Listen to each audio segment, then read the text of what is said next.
Muy bien, tengan ustedes muy buenos días. Vamos a dar inicio a este webinar de fecha 3 de agosto, ya donde seguimos prácticamente en una cuarentena, pero pensémoslo de que todo esto es por nuestro bien.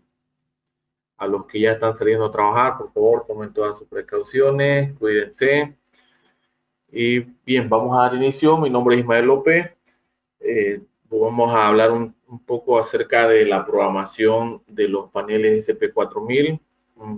Ya lo hemos visto en varias ocasiones este temita, pero creo que es necesario debido a que siguen habiendo bastantes consultas sobre la programación. Y bueno, vamos a tratar de aclarar todas las dudas que tengan. Bien, esta imagen ya muchos la conocen, pero es necesario volver a tocarla porque seguimos con algunos problemas en cuanto a conexiones, pero vamos a corregir todos ellos ahora.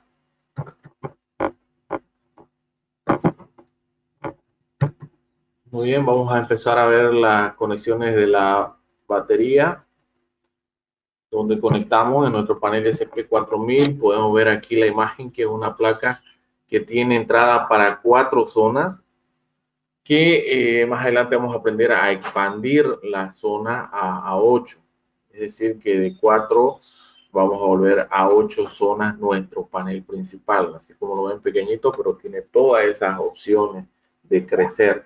Y además que podemos agregar módulos expansores de zona, y con esta misma placa podemos llegar a proteger hasta 32 zonas o ambientes de una vivienda. Entonces, vamos a ver la conexión de la batería. El panel más bien viene con un cablecito, un par de cables rojo y negro, que es precisamente para hacer esta conexión. ¿Por qué vienen marcados en colores rojo y negro? Es precisamente para que no vengamos a equivocarnos en la conexión. Si nosotros invertimos la conexión, se nos va a dañar primeramente este fusible, y en el peor de los casos se nos puede dañar algún componente electrónico que ya nos va a salir un poco más caro reemplazarlo o corregirlo. Pero básicamente tenemos que tener esos cuidados. La batería es de 4 amperes, cabe en la caja con que distribuimos el panel SP4000. Muchas veces me preguntan si pueden colocar una batería más grande. Sí, se puede. Únicamente que no va a caber en esa caja, pero si lo ponemos en una caja al lado, quizás sí podemos utilizar baterías más grandes. ¿Qué me beneficia usar una batería más grande? En que vamos a tener más tiempo de vida útil en caso de un corte de energía. ¿Ya? Bien, el sistema también necesita de la batería para que suene la sirena. Eso tenganlo muy en cuenta. Si el panel está con una batería con carga muy baja, o una batería que está dañada, que ya cumplió su ciclo, entonces no va a sonar la sirena cuando ocurra una emergencia, una alarma. Entonces es muy importante controlar la batería, que tenga una buena carga. Otra, que el fusible no esté quemado, porque ya sabemos, se quema el fusible, es como que el panel esté sin batería. Ya eso como recomendaciones, por favor, para que lo tomen en cuenta. Luego tenemos las borneras, ya las borneras negras. Tenemos la primera entrada, que es para el transformador, que en la leyenda que está en la placa dice AC. Esto, por favor, tómenlo muy en cuenta. Funciona con un transformador, no es conexión directa de energía 220. ¿Ya? Muchas veces nos llegan con paneles quemados, le han conectado corriente alterna a 220 voltios porque leen la leyendita aquí que dice AC y lo dañan el panel. Y ahí sí que no hay ningún tipo de garantía que cubra, ¿no? Este daño que ha sufrido el panel, y es un daño irreversible. Ya deja comprar otro panel directamente. Entonces, como recomendación, al utilizar este tipo de transformador que nosotros le vendemos, el K2A, La entrada es este par de clavijas que se conecta a 220 y la salida de energía convertida ya a 16.5 voltios, que es con lo que funciona el panel, es este par de tornillos. En este par de tornillos ya no tenemos una polaridad, ya no hay un positivo o negativo como hay en la batería. Entonces aquí ya podemos conectarnos directamente a AC. Lo único es no invertir aquí. Por favor, no lo olviden. Luego tenemos una bornera que se llama PG1, que la vamos a ver más adelantito para qué utilidades podemos darle a esta bornera. Vamos a saltarnos a la bornera Bell positivo y negativo. Este par de borneras es para conectar precisamente la sirena. Esta es una salida de energía que se activa cuando hay una emergencia, una alarma. Entonces empieza a salir 12 voltios y 1 ampere. Entonces ese dato es muy importante para que todos lo tomen en cuenta. Esta sirena que vemos aquí es la sirena grande que distribuimos. Es el modelo ESP30. ¿Cuánto consume esta sirena? Consume 800 miliamperes. Estamos cerca ya del límite de esta salida que dice Bell.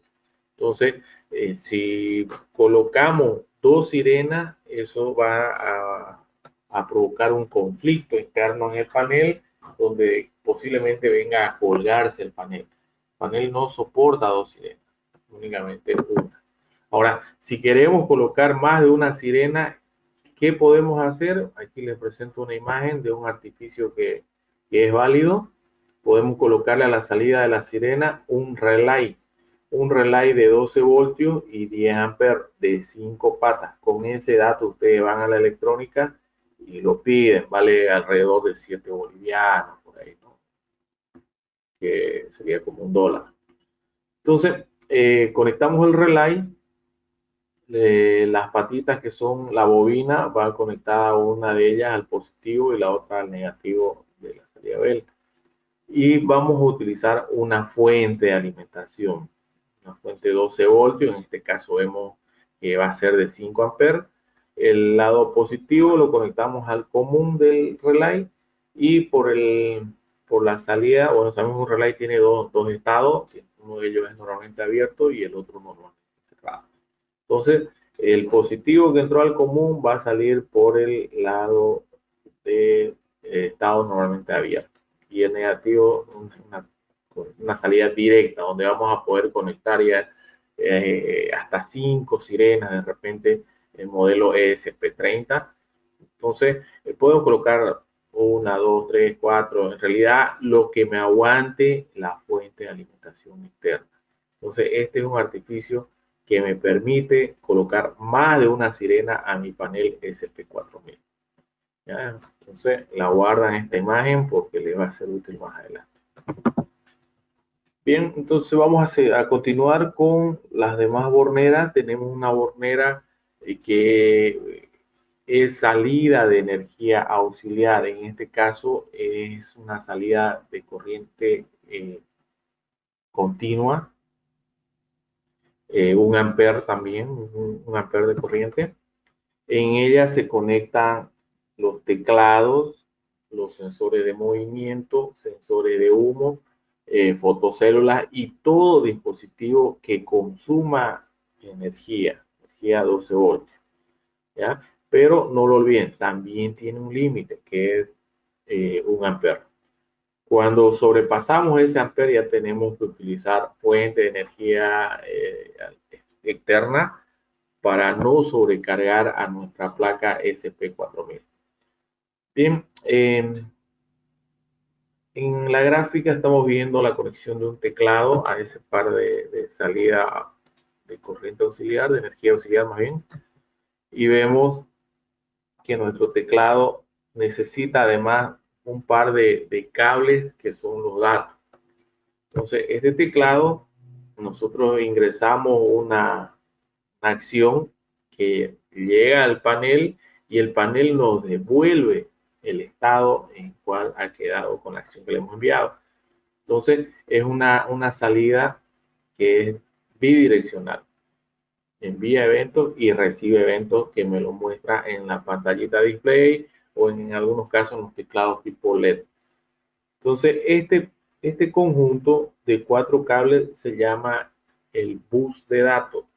¿Ya? En el bus de datos conectamos teclado, conectamos módulos expansores, módulos expansores de zonas cableadas, módulos expansores de zonas inalámbricas también. ¿Ya? Pero vamos a ver en una gráfica cómo podemos hacer las conexiones a este bus de datos. Bien, aquí vemos la imagen de nuestro panel. Vemos un teclado y vamos a utilizar la máxima capacidad de este panel. ¿Cómo lo hacemos? A través de un módulo que se llama Hub2. ¿Para qué me sirve este módulo? Primeramente me sirve para dividir nuestro bus de datos en 2 lazos. ¿Ya?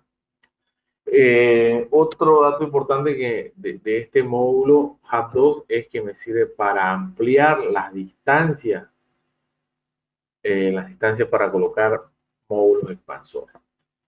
Entonces vamos a ver que en cada lado necesita energía, 12 voltios, puede ser 1.7 amperes, 2 amperes, 3 amperes. Y luego a 35 metros del hub yo puedo conectar un teclado, un primer teclado en este caso, porque puedo poner varios, ¿no? En, en esta distancia estoy manejando 35 metros. ¿Por qué? Resulta que como trabajamos con energía 12 voltios continua, a partir de los 35 metros, 35, 40 metros, ya empieza a haber una caída de voltaje. Entonces, no es recomendable colocarlo a más de 35, hasta 40 metros, pongámosle su límite. A más de 40 metros ya me llega, en algunos casos, 11 voltios, 10 voltios, 9 voltios, dependiendo del tipo de cable que se esté utilizando, si es cable de aluminio o es cable de cobre. Y bueno, a mayor distancia no va a tener un buen funcionamiento, en este caso, mi teclado. Voy a querer activar el sistema, de repente me lleguen las señales, de repente no, ¿ya? Entonces, eso es precisamente por el voltaje que no está llegando de una forma adecuada a nuestro sensor, a nuestro teclado o sensor de movimiento, o a cualquier dispositivo de consumo de energía. Entonces, el límite pongámoslo en 40 metros como máximo. Luego vamos a colocar módulos expansores de zona. El modelo ZX8, sabemos que con este módulo podemos ampliar hasta 8 zonas más, 8 zonas adicionales a las 4 que ya vienen en la placa principal. Bien, fíjense en este detalle muy importante. Tenemos un módulo ZX8 que va a llevar 8 zonas conectadas, como ya lo mencionamos. Esas 8 zonas pueden consumir energía, si son sensores de humo o sensores de movimiento. Entonces, si colocamos toda esa zona, vamos a empezar a consumir más energía y sobrecargar a nuestro panel principal SP4000. Entonces, ¿cuál sería la solución para no sobrecargar al panel? Utilizar fuentes de alimentación interna. Aquí estamos utilizando un modelo PS902B, que es una fuente de UPS, lleva una batería de respaldo en caso de corte de energía y además me da 5 amperes. Entonces, con esta fuente vamos a conectar el positivo y el negativo a nuestro módulo expansor de zona. Y fíjense este detalle muy importante. Se libera el cable positivo. El cable positivo ya no llega, no viaja hasta el panel principal, sino más bien que se alimenta desde la fuente de alimentación externa. Pero sí, el cable negativo sí tiene que viajar hasta el final del panel principal. ¿Ya? Entonces, con solo 3 cables, yo ya puedo conectar, en este caso, mi primer módulo expansor de zona. Entonces, los límites de cableado, volvamos otra vez al mismo tema, los límites de cableado, en el caso de contacto magnético, me pueden llegar a 120 metros, utilizando un cable de, de aleación, cable de aluminio bañado en cobre. Si fuera un cable 100% cobre, puede llegar a 150 metros o quizás 160 o, con cable de cobre, ¿ya? ¿Por qué puedo llegar a esta distancia? Precisamente este dispositivo no utiliza energía, entonces simplemente es datos. ¿Qué pasa con los dispositivos que consumen energía? En este caso, los sensores de movimiento y sensores de humo. Esos dispositivos, ya lo mencionamos antes, consumen energía y el límite está entre 35 a 40 metros. ¿Por qué? Porque hay caída en el voltaje. Entonces, esa es una norma que se debe seguir al pie de la letra, como mencioné antes. Muchas veces eh, instalamos a 100 metros, queremos instalar un sensor de movimiento y obviamente que ya no vamos a tener los 12 voltios de esa distancia. ¿Ya? Entonces, eso tenemos que tomarlo muy en cuenta. Ahora, ¿cuál es la ventaja de utilizar los módulos expansores de zona y la fuente? Es de que si yo voy a instalar, por ejemplo, mi panel en la planta baja de un edificio, pongámosle de 4 pisos, ¿ya? Si yo instalo el módulo expansor de zona en el mismo ambiente de planta baja donde está mi panel principal, entonces vamos a hacer un cableado muy extenso, muy largo, donde ya no me va a llegar el voltaje a los últimos dispositivos. Entonces, ¿cuál es la solución? Hacer esto, ¿no? Cablear con un cablecito de 4 hilos, subimos hasta el primer piso o de repente hasta el segundo piso, conectamos nuestra fuente de alimentación externa y fíjense que hemos ahorrado un montón de cables, de que todos estos cables lleguen hasta planta baja. ¿Ya? Y la otra de que va a tener una funcionalidad en el tema de carga de energía, ¿no? De que vamos a tener menos cables y menos distancia, ¿no? Para el tema del voltaje, para evitar la caída del voltaje. Entonces, es muy importante trabajarlo de esta forma escalada, ¿no? O de cascada, como se lo conoce. Bien, aquí vemos otro al siguiente piso, vamos a conectar otro módulo expansor de zona, hacemos el mismo procedimiento. Cada vez que utilicemos un módulo expansor de zona, tenemos que utilizar la fuente de expansión. ¿Ya? Ya lo saben, para evitar sobrecarga en tensión en nuestro panel principal. Entonces, ya tenemos 8 zonas aquí, en el segundo módulo tenemos 8, ya son 16. De repente doble zona en el panel principal, ya tengo 8 zonas, tendría ya 24 zonas que está administrando mi panel principal. El límite de un SP4000 sabemos que es 32 zonas. Entonces, por el otro extremo de nuestro hub 2 podemos poner otros módulos expansores. Quizás aquí voy a utilizar 4 zonas únicamente, en este otra, de repente aquí voy a utilizar 2 zonas y así voy a ir creciendo en la capacidad de mi panel. Pero fíjense, por favor, todos los módulos expansores llevan su fuente de alimentación externa. ¿Ya? Esto para que haya un buen funcionamiento, que nuestro panel no se nos vaya a colgar más adelante, que los sensores que consumen energía no vayan a empezar a dar falsas alarmas, que es lo más común. Se dispara la zona 5, se dispara solita, me dicen, ¿no? Al día siguiente se disparó a otra zona y no saben por qué. Es precisamente por la sobrecarga que le han puesto al panel y no han colocado la fuente de expansión externa. ¿Ya? Bien. Entonces, esto por favor, no olvidarse. Cada vez que utilicemos un módulo expansor de zona, utilicemos su fuente. ¿Ya? Por favor, no lo olviden. Y bueno, vamos a ver algo más que se le puede conectar a nuestro bus de datos, que es un módulo expansor de zonas inalámbricas. En este caso es el módulo RTX3. Al conectar este módulo, yo ya puedo colocarle sensores de movimiento inalámbrico, contactos magnéticos inalámbricos y también puedo controlar el panel a través de controles remotos.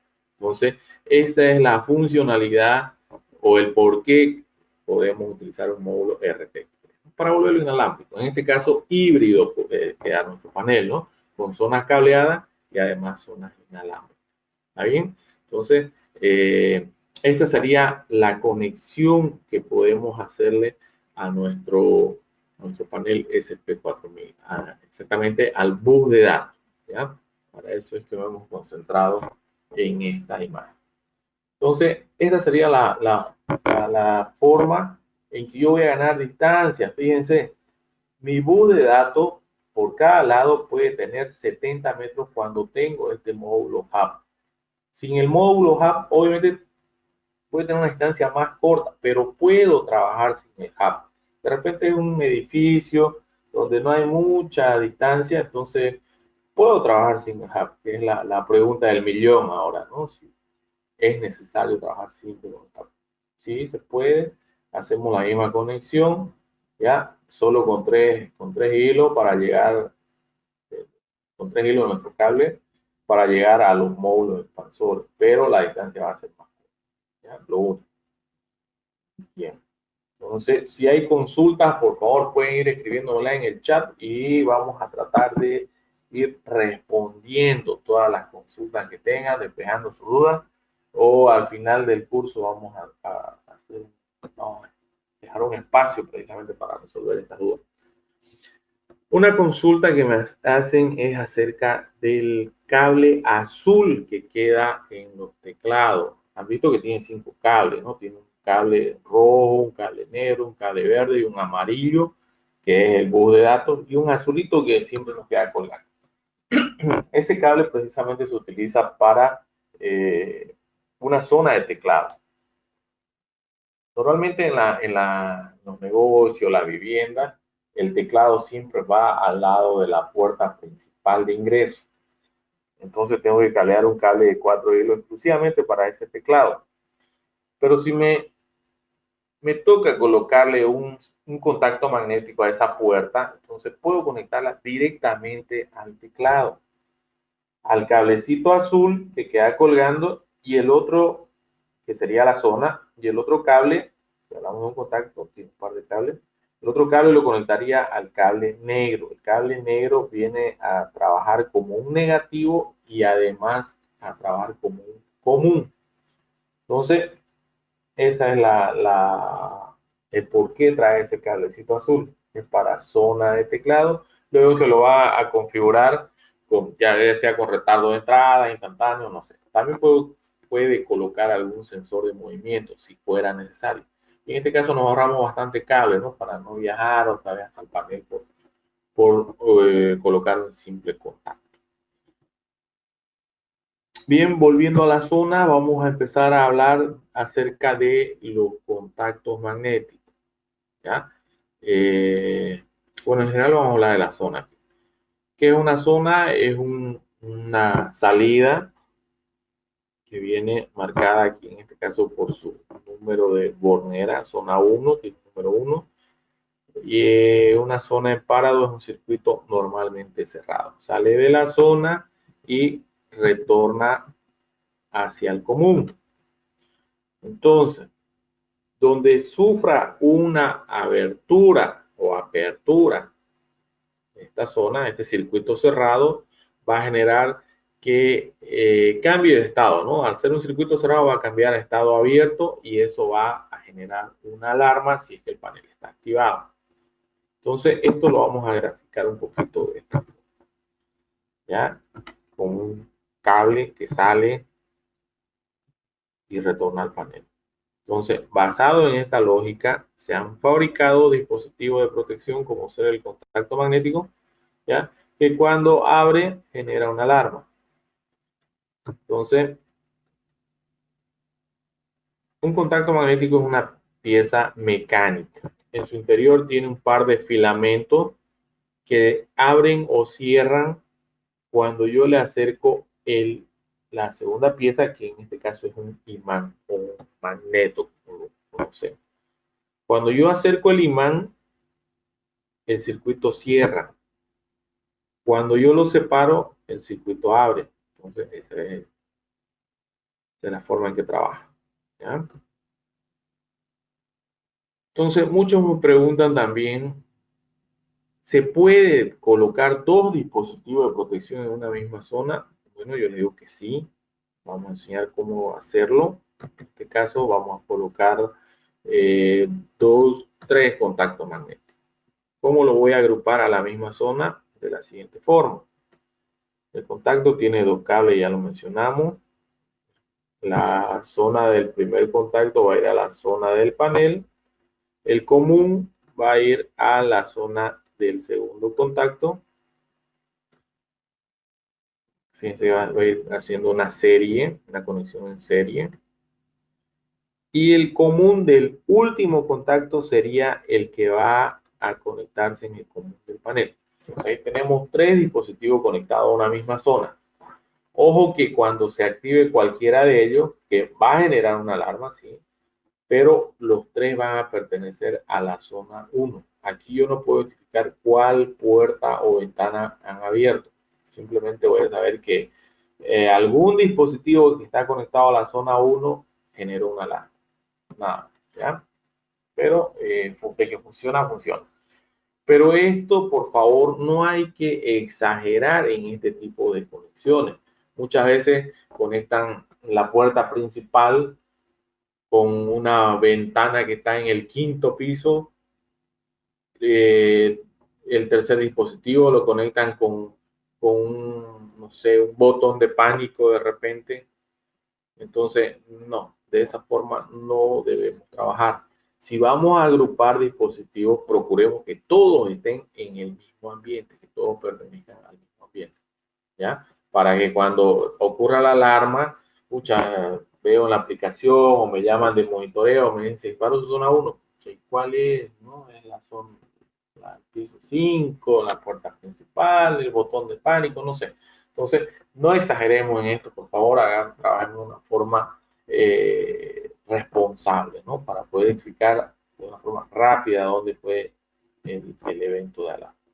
Pero se puede hacer esto con contactos magnéticos, se puede hacer con sensores de movimiento, sensores de humo también. Pero no hay que exagerar, ¿no? Luego, en la zona 2 vamos a conectar un sensor de movimiento. El sensor de movimiento también lleva zona y común. Fíjense que entre la zona 1 y la zona 2 comparten un mismo común. Luego, este sensor lleva también energía. La energía sabemos que la comparte con el teclado, una salida auxiliar. Entonces, el sensor de movimiento lleva energía, ¿no? En la zona 3 vamos a conectar un botón pulsador de pánico o botón de emergencia, como se lo conoce. Esto normalmente lo utilizan en las cajas del banco. Bueno, ahora ya todas las tiendas, todas las empresas casi ya utilizan botones de emergencia, ¿ya? Es similar a un contacto magnético, se conecta a la zona y al común.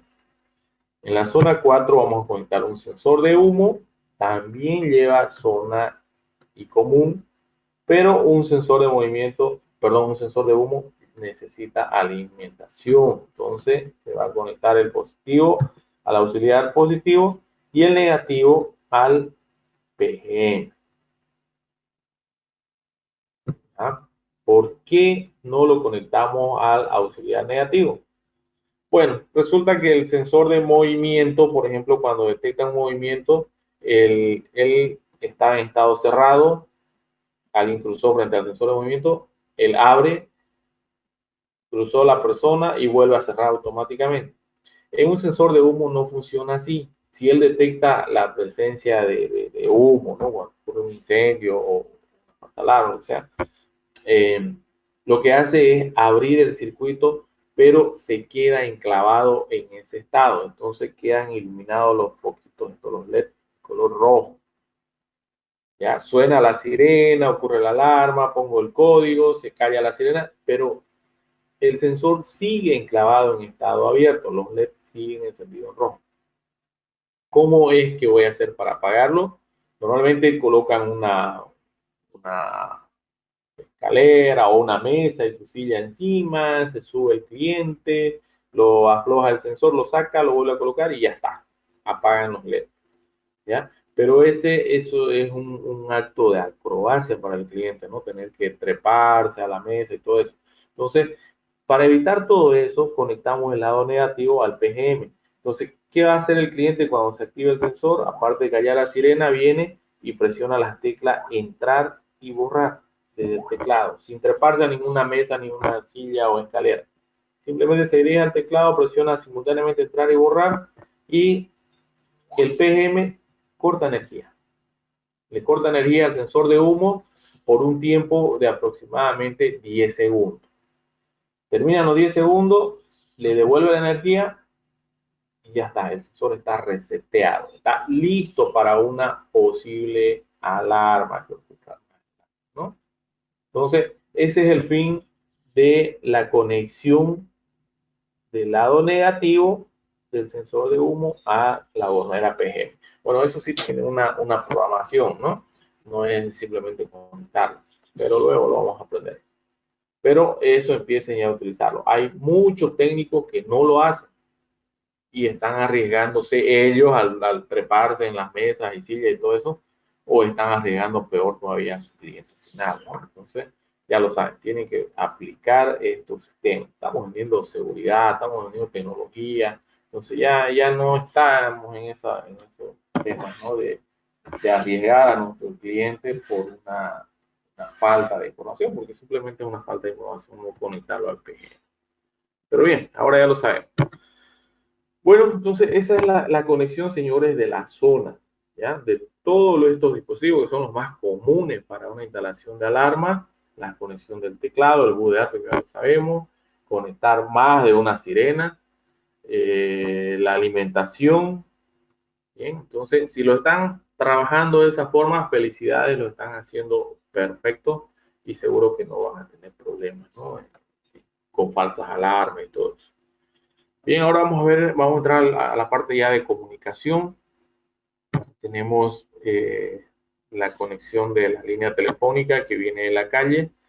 En este caso, inicialmente cuando uno llega a una vivienda, la conexión llega al teléfono, ¿no? Muchas veces nos venimos y nos conectamos en forma paralela. Eso está mal. Tenemos que hacer lo siguiente: interceptar esos cables y conectarlo a nuestro panel, a la bornera RIN y TIP directo. Luego de la bornera R1, RIN 1 y TIP 1, le devolvemos la línea al cliente y ya está. Luego, no olvidarse la conexión a tierra. Esta conexión, ¿en qué me beneficia? En que cuando hay una alarma, el panel toma la línea telefónica y saca su evento. Cuando saca el evento, este relay que vemos aquí viene a enclavarse en una bobina que se enclava y le corta la energía, o más bien le corta la línea a la vivienda, ¿no? Para que tenga la prioridad de sacar el evento en nuestro panel. Una vez entrega el mensaje, este relay tiene que desenclavarse y devolverle la línea al cliente final, ¿no? Pero si no tengo esta conexión a tierra, ese relay puede permanecer enclavado por 5, 10 minutos, a veces una hora. ¿Ya? Entonces ahí es donde el cliente llama y dice: señor, el panel se la toma la línea, yo no puedo sacar llamada. ¿Ya? ¿Por qué? Porque no tiene esta conexión a tierra. Además, que en ese lapso donde el panel está con la línea tomada, entonces puede seguir sacando el mismo evento, sacando el evento. ¿Y eso qué significa? Gasto, ¿no? Porque está generando un evento en un impulso telefónico. Dos eventos, dos impulsos, tres eventos. Imagínense que en 10 minutos mandó, no sé, unos 15 eventos. Son 15 llamadas que nos está consumiendo.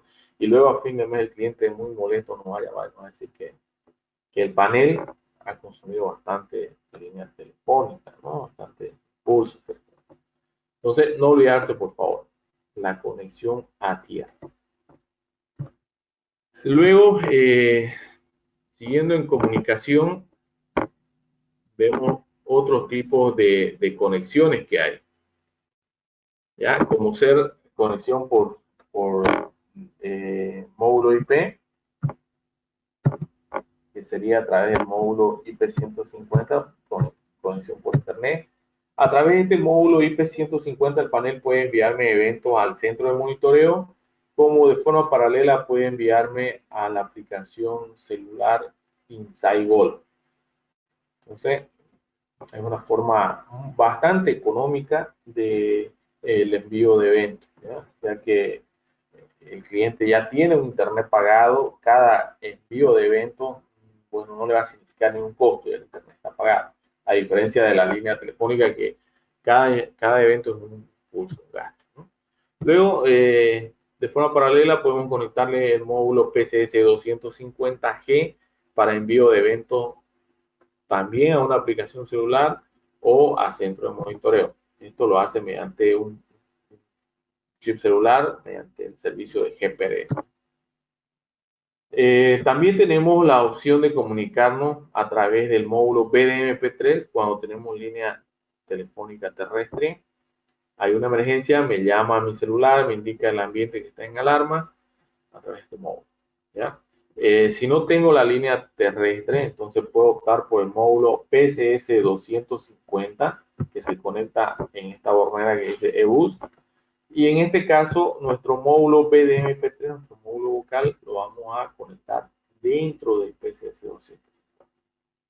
¿Ya? Entonces, esa es la forma de comunicación que tiene nuestro panel principal. Vemos que hay un modo, sería por línea telefónica, dos por línea por IP, por internet, tres por GPS, 4 por GSM y 5, digamos, por mensaje vocal. Entonces vemos que tenemos 5 formas de comunicar.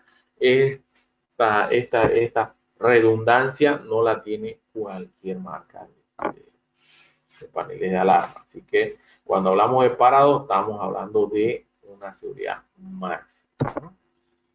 Muy bien, entonces, señores, esa es la forma de hacer las conexiones a nuestro panel principal. Ya, espero que lo tomen muy en cuenta para que no tengan problemas posteriores. Bueno, vamos a enseñar otros truquitos más. Bueno, no son trucos, son funciones que tiene Parados, más bien, con el SP4000, que es la resistencia de fin de línea. Ya mencionamos que una zona es un circuito normalmente cerrado que sale de la hornera de la zona y llega al común. Entonces, donde yo le haga un corte a este circuito cerrado, va a generar una alarma. Entonces, ahí ya tenemos el contacto, ya sabemos cómo funciona. Pero ahora, ¿qué pasa cuando alguien quiere, un delincuente quiere burlar nuestro sistema de alarma?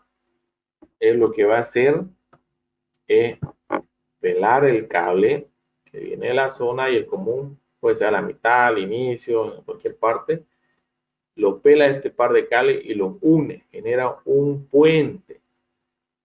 Entonces, ¿qué pasa con nuestro circuito que llegaba hasta el contacto magnético? Viene a reducirse a este tamaño, ¿ya? Y el contacto queda afuera. Entonces, el delincuente se avivó, hizo esto y abre la puerta y ya no ocurre una alarma porque el circuito está cerrado en este punto. Entonces, ¿cómo evitar ese tipo de sabotaje? Colocándole resistencia de fin de línea.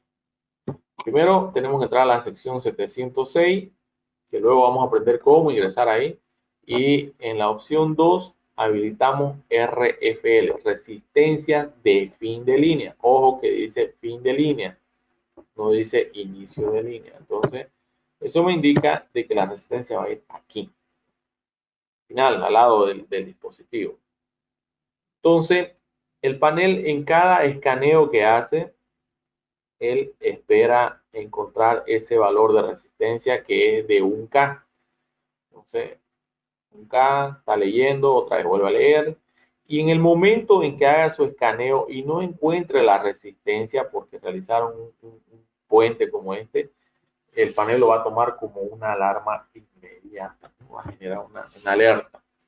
¿Ya? Entonces, ese es el fin de usar las resistencias de fin de línea y la resistencia que tenemos que utilizar es la de un K, por favor, ¿ya? Entonces, de esa forma evitamos que nos saboteen la instalación.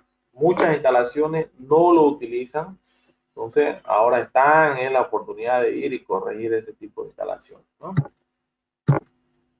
El doblado de zona. Indicamos que nuestro panel era de 4 zonas y que podemos volverlo a 8. Entonces, ¿cómo lo hacemos? A través de dos pares de resistencia. Una resistencia de 1K y otra de 2K. Ojo, esta resistencia la entregamos nosotros con el producto. Usted nos compra un panel y dentro de la caja vienen los dos valores de resistencia, de 1 y de 2K. Entonces, para doblar la capacidad del panel, tenemos que ingresar a la sección 705, habilitamos la opción 1 y la opción 2. La opción 1 dice doblado de zona o ZTA, zona de tecnología avanzada. Luego, en la opción 2 dice que el cableado tenemos que hacerlo en paralelo.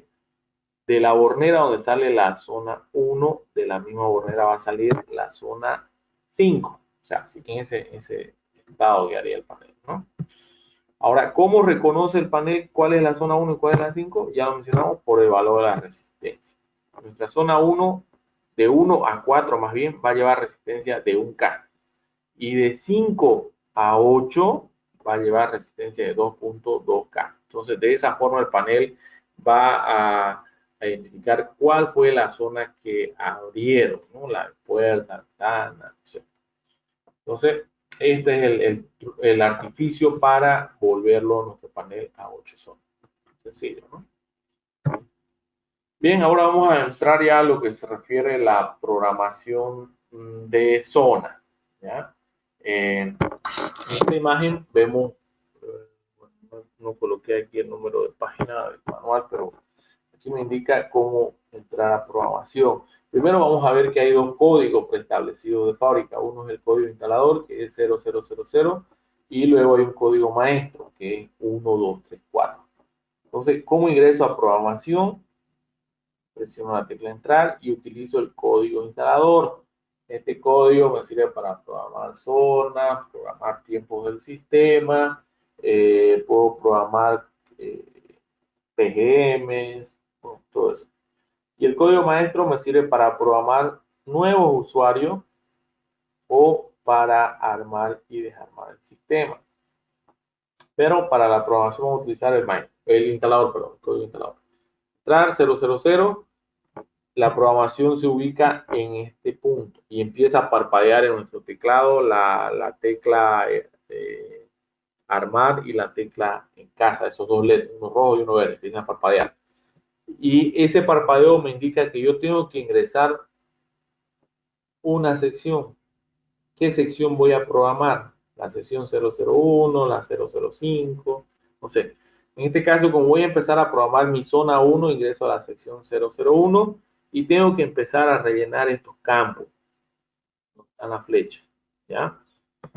En estos campos tengo que definir la zona. ¿Cómo se va a comportar mi zona 1? Por si acaso de fábrica, todas las zonas vienen deshabilitadas. Aquí viene 00, 00, 00, 00, 00. 00 significa zona deshabilitada. Entonces, si es mi zona de ingreso principal, yo voy a definirla como zona con retardo de entrada. Entonces, utilizaría la definición 01.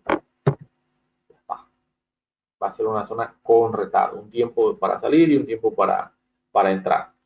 Luego puedo asignarla a la partición, me dice partición, me vengo a esta tabla, a partición 1, partición 2 o a ambas particiones. ¿Ya? En este caso vamos a trabajar con la partición 1. En las opciones de zona, tengo 8 opciones de zona. De fábrica viene habilitada la opción 1, la opción 2, la opción 3 y la opción 8. La opción 1 me dice desactivación automática de zona. ¿Qué significa? Que cuando esta zona 1 que estoy programando, cuando se active, se dispare, ocurran alarmas, ya sea falsas o reales, después de 5 alarmas, esta zona 1 se va a anular. ¿Por qué? algunas veces, por ejemplo, esos domingos que nosotros nos vamos de paseo o que nos íbamos antes de paseo, quedaba la casa sola, si teníamos fotocélulas en las bardas, a veces había viento, con las plantas se disparaba, empezaba a sonar la sirena y los vecinos obviamente se molestan, ¿no? Por el ruido. Entonces, después de 5 alarmas, el panel anulaba nuestra zona 1 cuando viene encendido, cuando viene habilitada. ¿Ya? Entonces, ¿para qué? Para no molestar al vecindario, ¿no? Pero muchas veces puede ocurrir de que el delincuente viene, lo dispara a propósito 5 veces, a la sexta vez ya no va a sonar la sirena y en ese lapso donde se entra, ¿no? Ya robar. Entonces, podemos habilitar o deshabilitar esta opción. También podemos cambiar el número de disparos de alarma. Puede ser en 3 disparos de alarma, en 4, en 5, en 6, en 10, no sé. Entonces, después de 10 alarmas que recién se desactiva en la zona, pues puede hacer eso, ¿no? Entonces, es totalmente programable. La opción 2 me dice que es una zona anulable. ¿Qué significa? Que el cliente en este caso la va a anular a voluntad propia. Ya no se va a anular automáticamente la zona, sino que el cliente tiene la opción, la potestad de anularla cuando él decida. La opción 3 significa supervisión de zona RF. Esto se refiere a que cuando tenemos zonas inalámbricas, el panel me va a indicar si es que las baterías se agotaron de un sensor o contacto inalámbrico, me va a dar una falla de que es necesario reemplazar la zona en ese dispositivo. ¿Ya? Luego tenemos una combinación de dos teclas, la tecla 4 y 5. Aquí.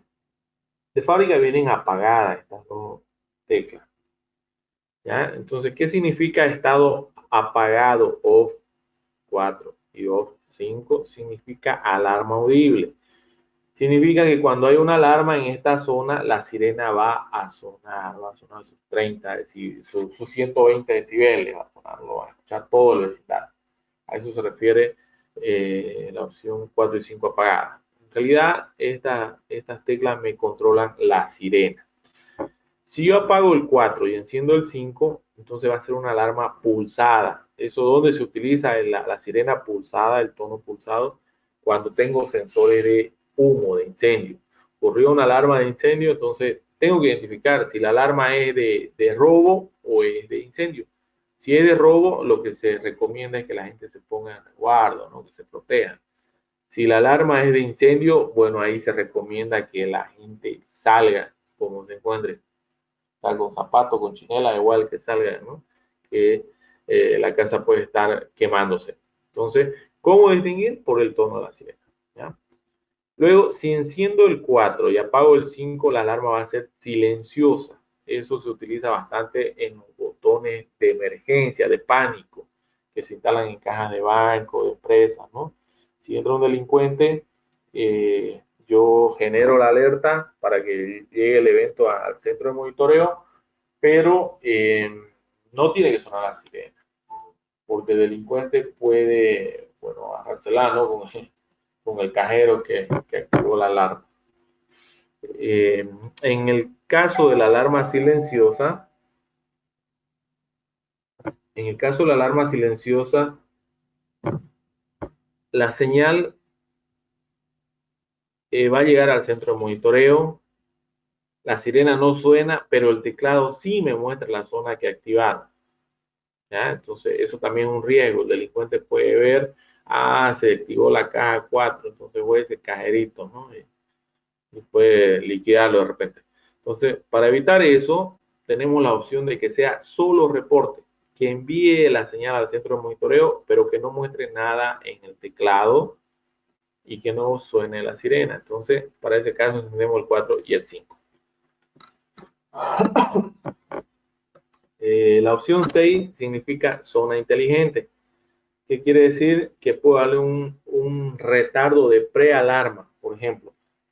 Si si alguien, si hay una puerta que no queda bien cerrada De repente el viento hace mover las cortinas, eso debería ser una alarma ya, pero yo le voy a dar una inteligencia de 5 segundos.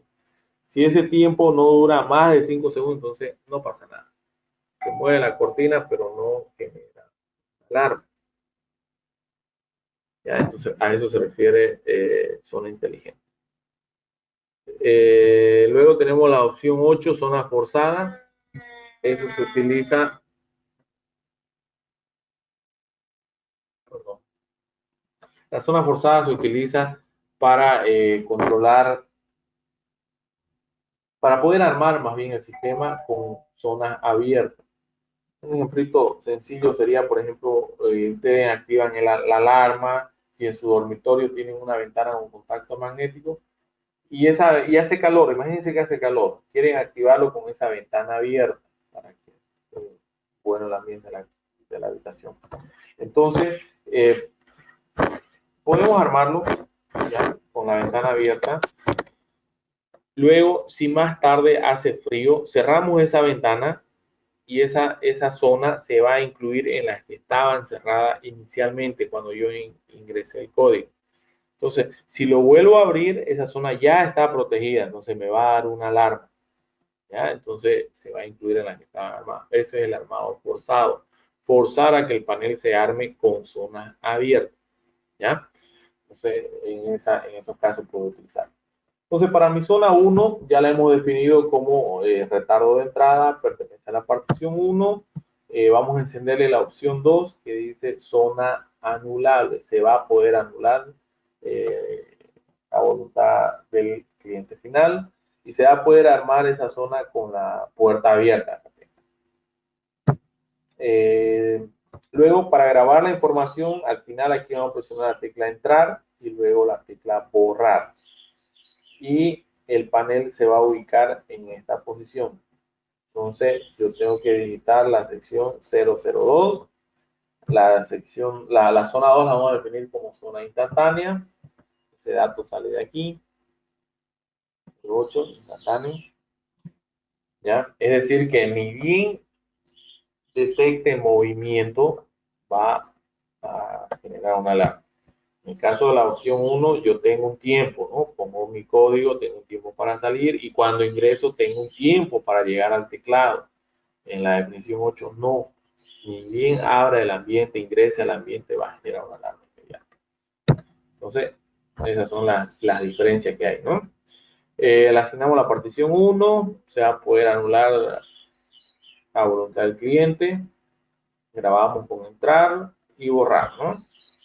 Luego la zona 3, en la zona 3 teníamos un botón de pánico, esas ya son definiciones 24 horas, a diferencia de estas dos primeras que funcionan cuando el sistema está armado, las zonas 24 horas, que son estas de aquí, funcionan en cualquier estado, estando el panel armado o desarmado. Entonces, si es un botón de pánico para la caja de un banco, vamos a colocar la opción 17 que dice 24 horas atrás. ¿Está? Asignamos la partición 1. Como es un botón de pánico, ya sabemos que tenemos la opción de que esa zona sea silenciosa. Entonces, encendemos el 4 y el 5 se mantiene apagado. Grabamos con la tecla entrar y borrar. Luego vamos a probar nuestra zona 4. En nuestra gráfica de conexiones, la zona 4 era un sensor de humo. Para el sensor de humo vamos a definirlo como opción 19, 24 horas calor. Ya está. Lo asignamos a una partición. Sabemos que tenemos que diferenciar el tono de sirena, ¿no? Entre una zona de robo, de intrusión y una zona de incendio. Entonces vamos a encender la opción 5, que dice zona de alarma pulsada. Grabamos con la tecla entrar y borrar y ya está. Hemos programado nuestras 4 primeras zonas. ¿De dónde hemos sacado los datos? De estas tablitas que vienen en el manual impreso. Ahora se los estoy compartiendo también en la opción de documentos. Pueden descargarlo, la presentación, para que lo tengan en su teléfono de repente y lo lleven a todas partes, ¿no? Donde les toque programar. Y con el tiempo van a notar que esto es sencillo, ya no van a necesitar del manual, ya se le va a quedar en la mente. Y bueno, van a ver que es bien fácil, ¿no? Y bueno, indicarles que toda la lógica de la programación es esta parte. Si ustedes han configurado de una forma correcta estos datos, no van a tener problemas. Van a todo de forma eh, normal, digamos. Bien, ya saben, si hay consultas pueden ir escribiéndola, por favor. Más adelante, bueno, no sé, de aquí 2 semanas vamos a ver una programación, un webinar sobre esta programación, pero por software, el software Babyware, que es mucho más fácil. Pero es necesario que aprendamos a programar de forma por teclado, ¿no? Ahora vamos a ver los tiempos del sistema. Recuerdan que nuestra zona 1 yo la definí como 0,1, zona con retardo de entrada-salida, ¿no? Entonces, ¿dónde le colocamos esos datos? Aquí, en la sección 710. La opción 710 nos indica el retardo de entrada. Este tiempo se refiere precisamente al tiempo que tengo desde que abro mi puerta principal hasta que llego al teclado. Yo aquí estoy exagerando con el tiempo, le he colocado 5 segundos, ¿no? Es muy corto. Quizás el cliente necesite en la práctica unos 10 segundos de que abre su puerta hasta que llegue al teclado. Si es una persona mayor, de repente necesita 15. O si hay obstáculos en el trayecto de la puerta al teclado, quizás necesite 20 segundos, no sé. Entonces, podemos optar por distintos tiempos de entrada. Y en este caso hay que hacer la prueba con el cliente. ¿Cuánto tiempo él requiere, ¿no?, para llegar al teclado? El tiempo hay que tratar de que sea el tiempo preciso, no muy corto y no muy largo. Entonces, hay un segundo retardo de entrada, que es retardo de entrada 2. En este caso, yo estoy colocando 10 segundos, puede ser más, son datos de ejemplo nada más. Eh, ¿Dónde utilizaría yo el retardo de entrada 2? Por ejemplo, imagínense una vivienda que tiene dos ingresos. Un ingreso es peatonal y el otro ingreso es con el garaje del vehículo. Entonces, cuando yo ingreso por la puerta peatonal, seguramente voy a necesitar no sé, unos 10, 15, 20 segundos hasta llegar al teclado. Pero si ingreso por el garaje, tengo que abrir la puerta, de repente subir al vehículo, ingresar, parquearme bien, bajar, volver, cerrar la reja, la verja, el portón, como le llamen, y luego dirigirme al teclado. Entonces voy a necesitar más tiempo. Entonces, para eso se utiliza una segunda zona que puede tener un retardo de entrada 2, que lo sacamos de aquí, que deberíamos definirlo como opción 02, retardo de entrada 2 y retardo de entrada 1. Entonces podemos jugar con dos tiempos, ¿no?, de entrada. Entonces, esos datos vamos cargando. ¿Se acuerdan de las 8 opciones de zona? La desactivación automática de zona. Yo le indicaba que después de 5 falsas alarmas, la zona se va a anular. Ese dato podemos cambiarlo aquí en la sección 712, que sea después de 3 falsas alarmas, después de 10, no sé. Luego, en la dirección 745 puedo controlar el retardo de salida, ¿ya? En las 710 y 711 controlábamos los tiempos de entrada y decíamos que tiene que ser bien preciso el tiempo. En el retardo de salida, aquí podemos ser un poco más flexibles, podemos darle, no sé, un minuto, no sé, un minuto y medio, porque el que está saliendo normalmente es el cliente, el dueño de la casa, pero el que está ingresando puede ser el dueño o puede ser un delincuente. Entonces, aquí tiene que ser preciso el tiempo, aquí un poco más flexible. Luego, podemos controlar el tiempo que va a sonar la sirena en la dirección 747. De fábrica viene con 4 minutos, yo puedo darle que sean 5 minutos, que sean 6, 7, no sé. Entonces, podemos controlar esos tiempos. Eh,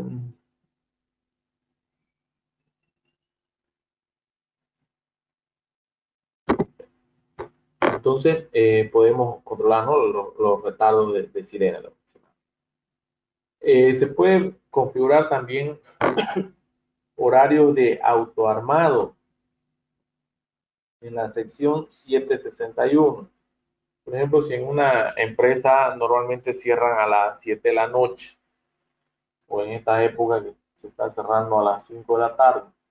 Entonces, de repente, el encargado de activar la alarma se olvida. Entonces, yo puedo programarle que a las 8 de la noche, a las 20:00, el sistema se autoarme si es que se olvidaron armarse. ¿Ya? Entonces, puedo darme 1 hora, 2 horas, no sé, margen, ¿no? Por si a veces se quieran a trabajar hasta tarde, ¿no? No sé. Entonces, a eso se refiere el autoarmado. El sistema también me permite bloquear el teclado, ¿ya? En caso de que un delincuente ingrese y quiera de repente, digamos, probar un código, otro código, bueno, podemos darle un límite de intentos, ¿no? Porque el dueño cuando llega y si llega a equivocarse, de repente se va a equivocar 2 veces, a la tercera ya le achunta ya y desactiva el sistema. Pero un delincuente va a tratar de adivinar, pues va a meter 1, 2 veces, 3 veces. Entonces yo le doy un límite de 5 intentos. Si en 5 intentos él sigue equivocándose, el teclado se va a bloquear. Y en la sección 716 le indico por qué tiempo se va a bloquear ese teclado. Entonces estos datos hay que saber utilizarlos, ¿no?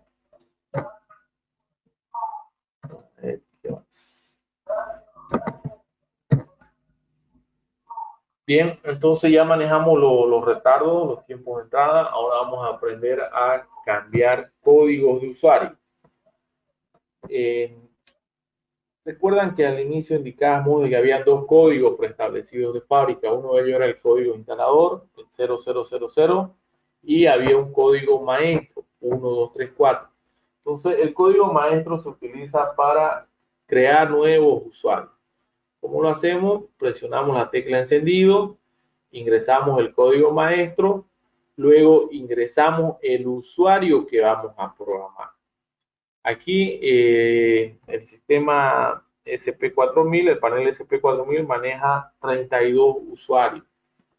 ¿Ya? Entonces vamos a empezar eligiendo el usuario 04. ¿Ya? Tecla encendido, código maestro 1234. Luego el usuario 04, que se lo vamos a asignar, digamos, al gerente. Y le decimos que el señor gerente ingrese su código y lo confirme. 3219, 3219, y luego presiona entrar para grabar. Ya está. Entonces, este código es el que se le va a asignar al gerente. Al gerente contable le vamos a crear otro código. Hacemos los mismos procedimientos. Tecla encendido, el código maestro 1234, y le vamos a elegir el usuario 05 para el gerente contable. Entonces le decimos que ingrese su código 8624, lo confirma y grabamos con la tecla entrar. Ya está. Tenemos 2 códigos ya creados. ¿Ya? Hay un tercer código. ¿Está bien? Le vamos a asignar el usuario 32. Tecla encendido, código maestro, usuario 32 y su código 1914. Confirmamos, entrar. Se han creado varios códigos. ¿Ya? Pero en esto, señores, es muy importante que yo lleve un registro. ¿A quién le di el usuario 04? ¿A quién le di el 05? ¿A quién le di el 32? ¿Por qué esto? Porque en algún momento me van a llamar y me van a decir, ¿sabe qué? Hemos cambiado al gerente contable y queremos que le borre el código, que le cambie al nuevo gerente. Entonces yo tengo 32 códigos. ¿Y cuál de ellos le asigné al gerente contable? Entonces, para no tener que borrar todos los códigos, entonces acudo a mi registro y digo, el gerente contable era el 05, entonces hay que borrárselo o sobreescribir un nuevo código. ¿Ya? Entonces, ¿cómo borramos el código este? Presionamos la tecla encendido, ingresamos el código maestro, que es 1234. El código que voy a borrar es el 05, aquí ingreso 05, y luego presiono la tecla noche por 3 segundos hasta que suene el tecladito. Entonces ya estuvo. Queda limpia esta memoria para el nuevo gerente que va a ingresar seguramente a la empresa. Entonces, esa es la forma de crear y borrar códigos de usuario. Ya, no lo olviden, es sencillo. Ahora, es muy importante también que este código maestro sea cambiado una vez terminamos de programar, entregamos todo el sistema. Este código debería quedarse con nosotros, la parte técnica, pero tenemos que cambiar. Entonces, ¿cómo cambiamos el código maestro? Tecla encendido, 1, 2, 3, 4. Para cambiar este mismo código, el usuario es 0, 1. Ingresamos el nuevo código maestro, lo confirmamos y entramos. ¿Ya? Entonces, ya saben, el usuario maestro es el 0, 1. No olviden. Los usuarios, cuando hemos creado, también tienen distintos tipos de privilegios. Por ejemplo, de fábrica, todos los usuarios tienen acceso a la partición 1. Todos los 32 usuarios vienen con este 1 encendido. ¿Ya? Fíjense que tiene 8 opciones. Todos ellos pueden anular zonas. O sea que todos los usuarios tienen el número 3 encendido. Luego, todos ellos pueden armar en casa noche. Fíjense lo que está en letras negras, es como viene configurado de fábrica. ¿Ya? Entonces, si me dicen el gerente contable, que era el usuario 5, yo quiero que ese señor tenga acceso únicamente a la partición 2. Entonces, está bien, entramos a la programación, entramos a 405, sabemos que de fábrica tiene encendido el 1. Yo lo apago el 1 y le enciendo el 2. Entonces, este señor tiene acceso únicamente a la partición 2. ¿Ya? Entonces, de esa forma podemos ir, como dije, creando o agregando o aumentando o quitando privilegios. En el caso del gerente general, era el usuario 4, él quiere tener acceso a ambas particiones. Entonces entramos a 404, encendemos en la opción 1 y la opción 2. Él tiene acceso a ambas particiones. Y bueno, por ahí me preguntan, ¿qué pasa cuando uno está llegando a su oficina y de repente lo encañonan y lo quieren obligar a desactivar el sistema? Entonces, para eso podemos crear un código de usuario exclusivo para emergencia, que le vamos a llamar código de coacción. Entonces, vamos a asumir que nuestro código de coacción es el usuario 32. Entonces, vamos a entrar a 432 y le vamos a encender la opción 8. Ese código de usuario 32 se va a utilizar solo en caso de una emergencia, en caso de un atraco. Entonces, el cliente va a desactivar con ese código de usuario 32, no genera un sonido de alarma, no genera nada, ni un sonido adicional en el teclado, únicamente que va a enviar el evento al centro de monitoreo. Ahí se enteran qué es lo que está pasando y bueno, nos mandan, ¿no?, a su grupo de seguridad, a la policía, no sé. Entonces, a eso se refiere coacción, el código de emergencia. A ver. Bien, aquí vamos a ver cómo configurar los pánicos del sistema. El sistema tiene teclas comodines, que se refiere a que cuando presiono la tecla 1 y 3 simultáneamente, va a generar un pánico, en este caso audible, que cuando llegue al centro de monitoreo le va a indicar de que estamos necesitando asistencia de policía. Si genera un pánico 2, tendría que presionar la tecla 4 y 6 simultáneamente. Me genera un pánico de emergencia médica. ¿Ya? Si presiono la tecla 7 y 9, va a generar una emergencia, una solicitud más bien de emergencia de bombero. Entonces, cualquiera de estos tres pánicos pueden ser audibles o silenciosos. Yo tengo que configurarlo. Entonces, primero tengo que habilitar los pánicos. ¿Ya? En este caso, he habilitado primeramente los tres pánicos, pánico 1, pánico 2, pánico 3, y luego le indico cuáles van a ser audibles. Mi pánico 1 quiero que sea audible, entonces enciendo la tecla 5. perdón, la tecla 4.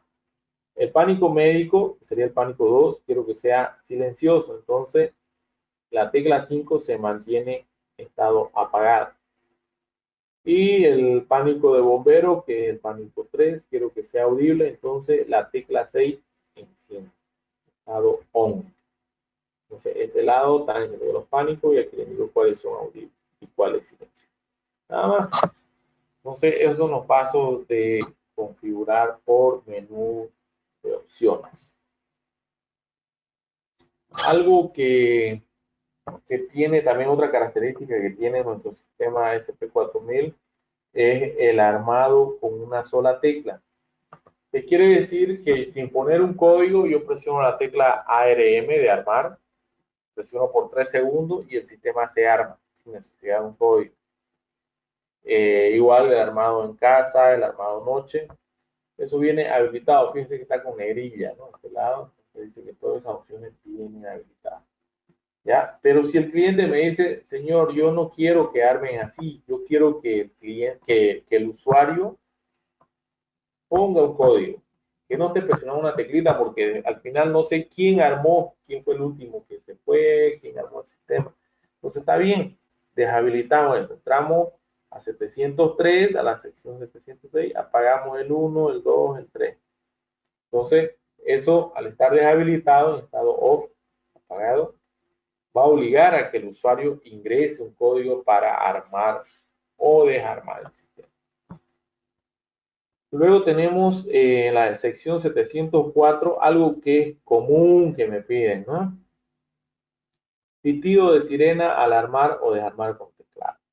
A veces la gente quiere que suene 2 veces sirena, ¿no? Para quedar conforme, ¿no? De que el sistema se armó. Entonces, entramos a 704 y encendemos el 5.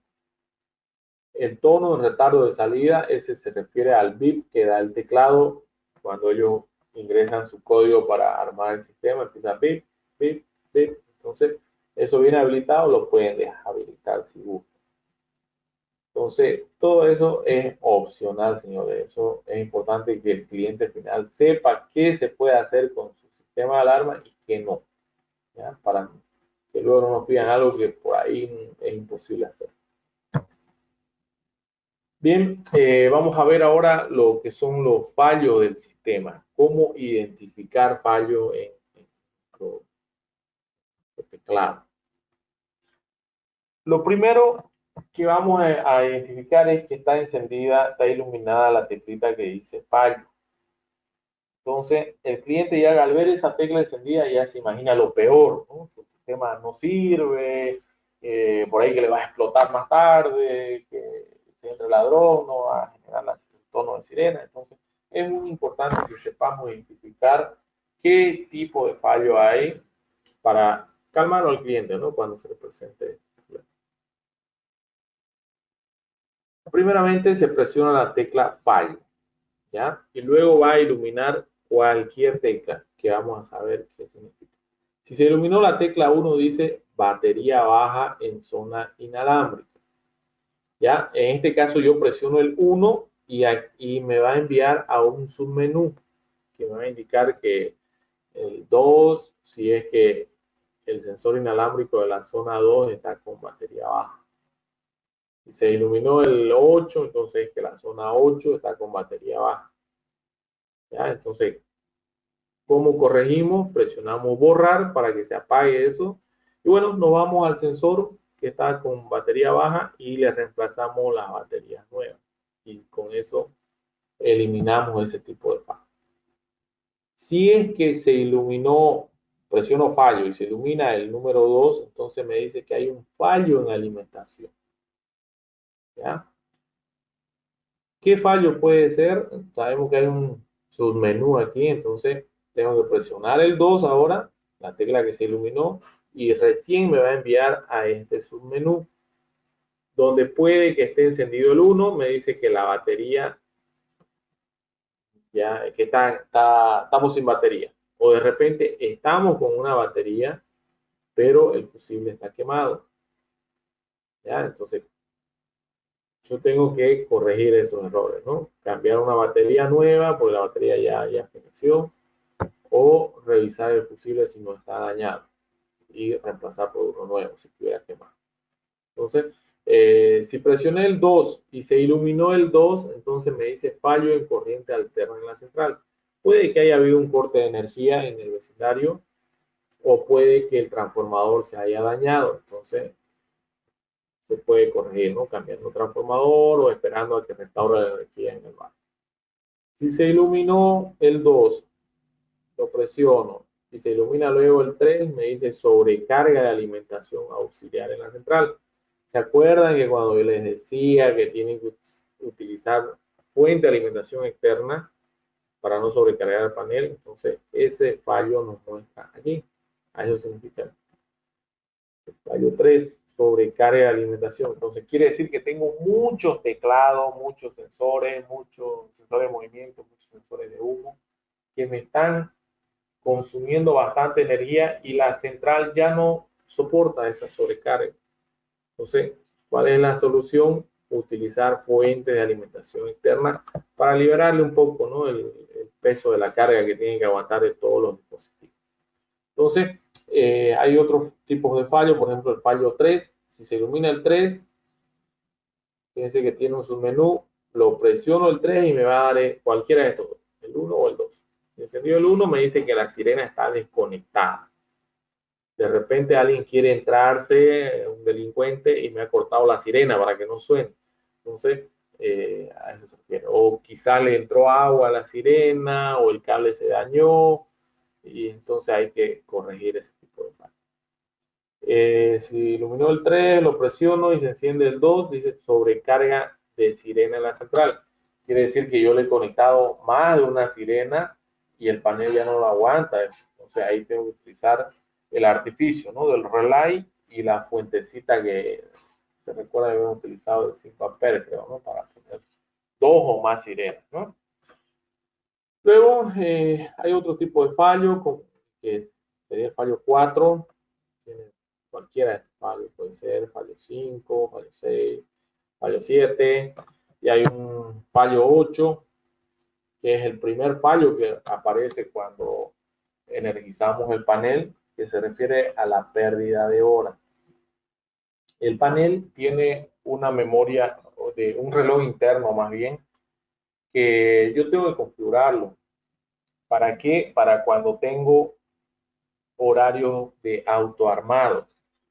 Si yo le programé que se active el panel a las 8 de la noche y no he configurado el reloj del sistema, el reloj interno, entonces de repente se me va a activar a las 2 de la tarde, no sé, o a las 10 de la noche, ¿no? Dependiendo en qué hora esté la hora inicial del sistema.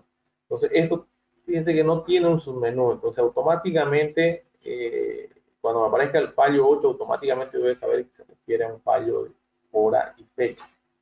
¿Cómo corregimos este fallo? Presionamos la tecla encendido, ingresamos el código instalador que es 000.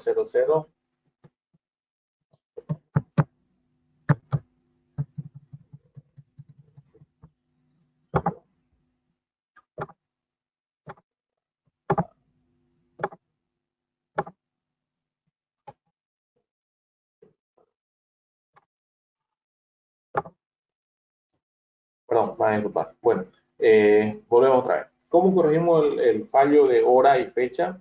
Tecla encendido, el código instalador que es 000. Luego presionamos la tecla fallo y luego presionamos el número 5. ¿Ya? Ahí estamos, ¿no? Luego ingresamos la hora en formato 24 horas, que sería en este instante son las 11:22. ¿Ya? Ingresamos 11:22, luego presionamos el año. Ojo que aquí no hay los dos puntitos, se ingresa 22, perdón, 11:22 se ingresa directamente. ¿Ya? Y luego el año 2020, 08 ya es, y aquí el día sería 03. Entrar y borrar. Nada más, con eso ya corregimos la hora y fecha del sistema. ¿Ya? Entonces, como verán, es sencillo, ¿no? Este temita. ¿Ya? Pero es muy importante que lo hagan para que ustedes le entreguen a su cliente final un teclado bien limpio, sin ningún tipo de fallo, porque, bueno, es incómodo, pues, ¿no? Tener la lucecita encendida y no saber qué es lo que está pasando. Entonces, al cliente hay que venderle seguridad, tranquilidad y, bueno, dejarle un sistema en perfecto estado, ¿no? Ya cuando se le ilumine la teclita fallo, ya él seguramente nos va a llamar, nosotros vamos, corregimos el fallo y, bueno, muchas veces es un servicio, ¿no? Que hay que cobrar también, ¿no? Entonces, es muy importante que dejemos el sistema en perfecto estado. Muy bien, señores. Este ha sido nuestro webinar de hoy, fecha 3 de agosto. ¿Ya? Espero que haya sido de su agrado. Obviamente que no se puede, por el tiempo, no se puede ver mucho, ¿no? No se puede ver conexiones reales, ¿no? Sino simplemente gráficas. Todos esos temitas lo vamos a ver en clases presenciales, que espero que sean muy pronto, ¿no? Porque hay la necesidad, creo yo, de que pasemos estos cursos presenciales y la gente pueda aprender cada vez más, ¿no? Vamos a ir a la ronda de consultas, por favor. Si hay consultas, pueden todavía ir escribiéndola. Vamos a tratar de responder. A ver, bueno, no hay muchas consultas. ¿Cómo hago para que la central me llame a todos los números programados, se contesten o no contesten? Bien, si estamos trabajando con el módulo BDMP3,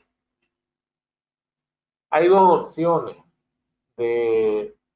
Cuando nos llama, nos indica alarma, zona 1, partición 2, escucho todo el mensaje y me sugiere presionar la tecla asterisco o la tecla numeral. Cuando yo presiono asterisco, estoy colgando. ¿Ya? Recibí el evento y lo cuelgo. ¿Ya? Y va a seguir llamando al siguiente número. Pero si presiono un numeral, con eso cancelo, ya no llama a nadie más, ya me entregó el mensaje y con eso el panel queda satisfecho y no sigue llamando.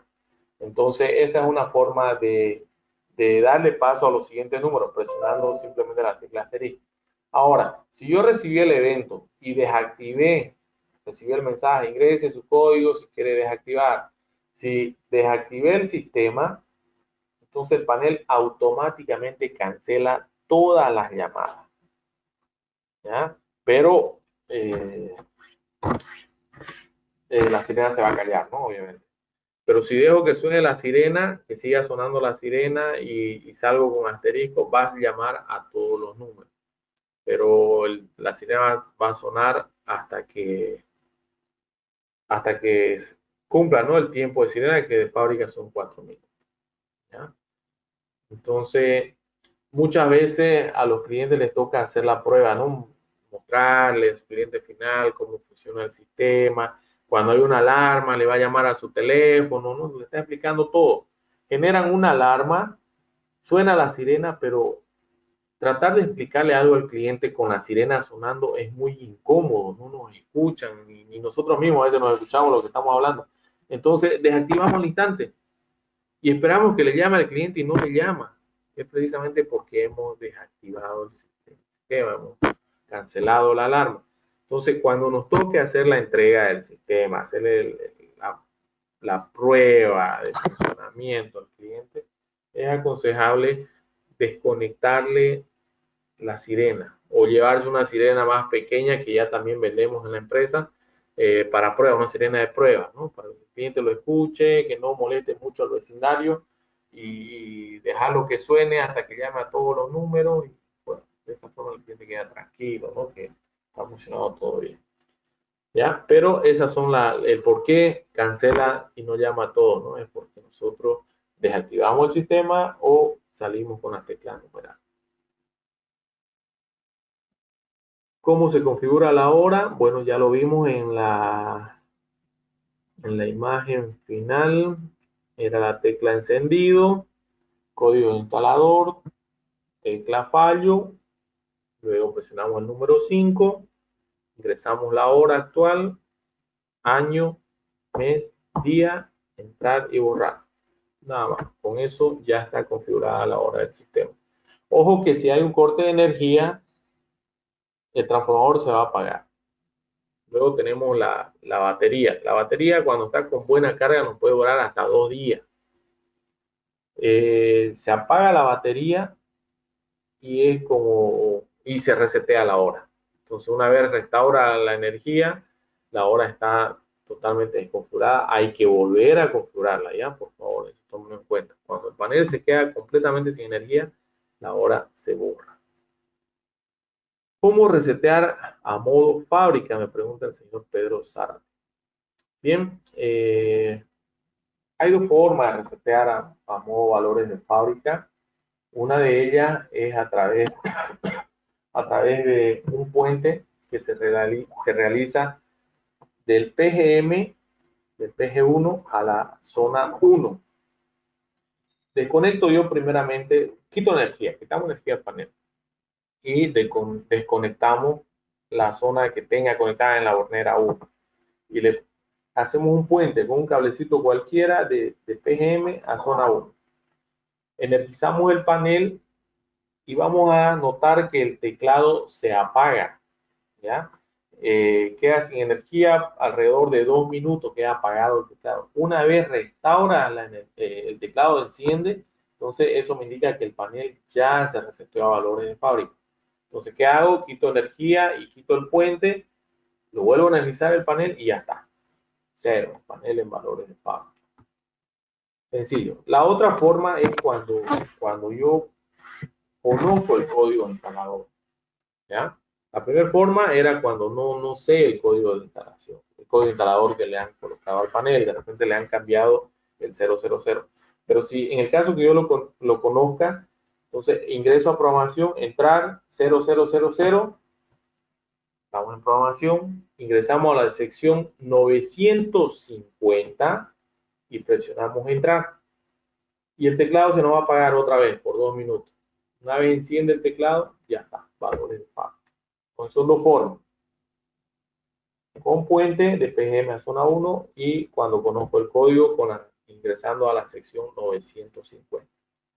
También hay otros temitas que son candados para evitar estos tipos de reset, que cuando la empresa que instaló le puso un candado, entonces es imposible, digamos, conocer qué código le han colocado al instalador, el puente no funciona también, entonces ahí la forma es mediante el software, que eso lo vamos a ver cuando repasemos la parte del software Babyware, ¿ya? Pero los dos temas que ya mencionamos son más comunes, ¿no? Aplicación gratuita para notificaciones del SP4000, me pregunto. No hay una aplicación gratuita, lamentablemente. Paradon tiene una aplicación que es muy hermosa, muy completa, pero es de pago. Ya son $14 que se pagan por año. Lo bueno es que la aplicación puedo instalar en los teléfonos que yo quiera. No se paga por cada teléfono móvil, sino por el registro del módulo IP150 a la nube de Paradon. Entonces sabemos que todo uso de nube que sea de pago es algo seguro, que no nos va a fallar así nomás, ¿no? Entonces, y si nos llega a fallar, tenemos la opción de reclamar, pues, ¿no? Porque nosotros estamos pagando por ese uso. Entonces, Parado tiene su aplicación donde me permite desarmar el sistema, me permite anular zonas, si es que hay zonas que me están dando reiteradas falsas alarmas, puedo anular y volver a armar el sistema, eh, recibo las notificaciones de apertura, cierre, fallo, alarma, incluso recién en este mes que pasó le han agregado una opción de pánico que no la tenía, pánico de la misma aplicación. En fin, todo el tiempo están trabajando en mejorar, ¿no?, el servicio que pagamos, pues, ¿no?, que son $14 por año, son bolivianos, no es muy caro también, pero gratuita no hay, ¿no? Una aplicación. A no ser que tengamos el módulo PCS250, ahí nos envía mensajes de texto, pero en este caso estamos pagando los mensajes de texto. Eso, por favor, no hay nada. Por el momento no es gratuita. Esperamos en algún momento nos las liberen, ¿no? Bueno, para nosotros que les venimos pidiendo hace rato que la aplicación sea gratuita.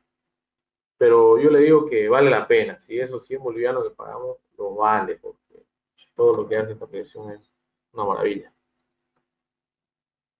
A ver, otra pregunta.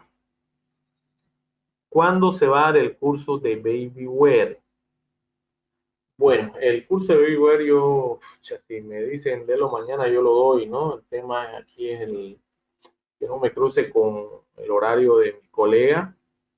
Ya yo voy a ver si lo damos eh, la próxima semana, pero sería en horario de la tarde, porque el horario de la mañana ya está todo copado.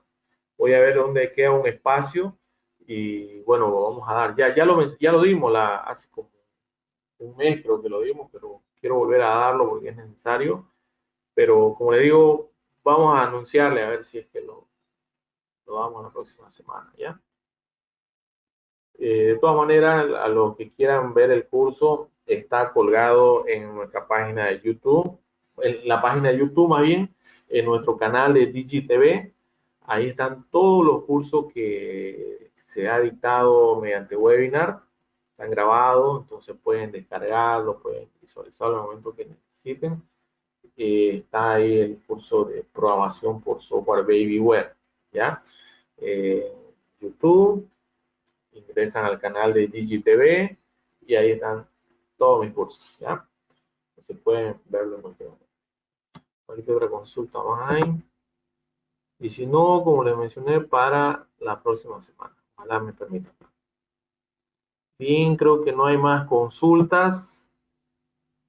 Sí, no hay más consultas. Muy bien, señores, entonces invitarlo a que sigan presenciando estos cursos webinar. Sabemos que son de mucha ayuda. ¿Por qué? Porque ya estamos volviendo a trabajar y bueno, necesitamos ir con todas las pilas puestas y todo el conocimiento sobre todo, ¿no? Para hacer un correcto trabajo, ¿no? Y bueno, dejarlo satisfecho al cliente y que nos vuelvan a contratar, pues, ¿no? Porque una buena instalación sabemos que es la mejor tarjeta de presentación que podemos darle, ¿no? De ahí nos llueve en los trabajos. Muy bien, señores, entonces estamos con una pantalla donde están mis datos, mi número de teléfono, está mi correo electrónico, mi cuenta Skype, está la dirección de nuestra página web, tenemos un chat ya también donde pueden realizar consultas.